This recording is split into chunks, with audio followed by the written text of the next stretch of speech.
So guys, inilah dia Vivo X300 Pro sudah sampai Malaysia dan akan launching pada esok 12 hari bulan November dekat Malaysia. Dan yang on my hand ini adalah full set. Okay, dia sekali dengan photography kit. So sepatutnya nanti kalau yang dekat market untuk dijualkan, selain ada dengan X300 Pro ini, okay, X300 Pro ni korang akan dapat beli option untuk beli sekali dengan dia punya photography kit. So jom kita unbox dulu. Wow, so memang premium dan cantik lah dia punya kotak. So kita tengok sini X300 Pro Photographer Kits. So ada dice jugalah. Dan kita buka macam ni. So X300 Pro dekat dalam sini. Nak ambil keluar kena tarik dia macam ni. Wow, memang premium lah. So X300 Pro dan nanti kita akan buka. Untuk Photographer Kits dekat laci dekat sini kita tarik keluar. Dan untuk sini dia bagi tahu nak pasang macam mana nanti dan kita buka dari sini. Wow, so semua aksesori kits dia dekat sini. Yang ni untuk mounting dia. Yang ni decorative ring, ada dua.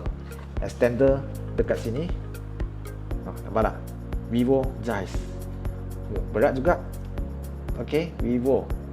Casing ni bukan biasa-biasa, memang cantik dan rasa dia tak sama. Yang dia punya controller nanti untuk pasang dekat casing dia sekali. Dan ada dia punya stripe. Okay.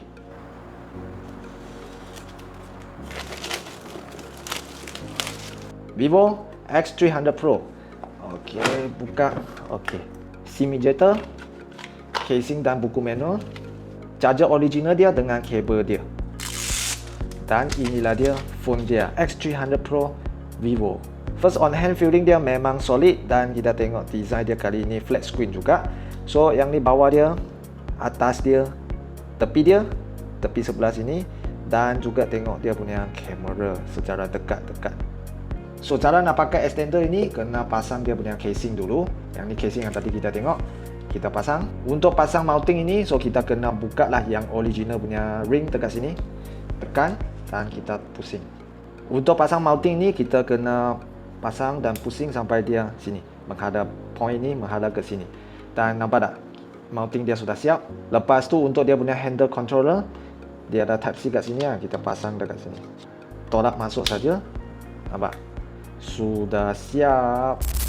Macam ni lah rupanya kalau lepas kita pasang dengan extender ini. Memang macam kita pegang kamera. Siap, kita boleh snap dekat sini, record dekat sini, adjust dia punya zoom in, exposure dekat sini. So inilah dia Vivo X300 Pro dengan dia punya photographer kits. Untuk hari ini kita unboxing dulu dan stay tuned for the full review.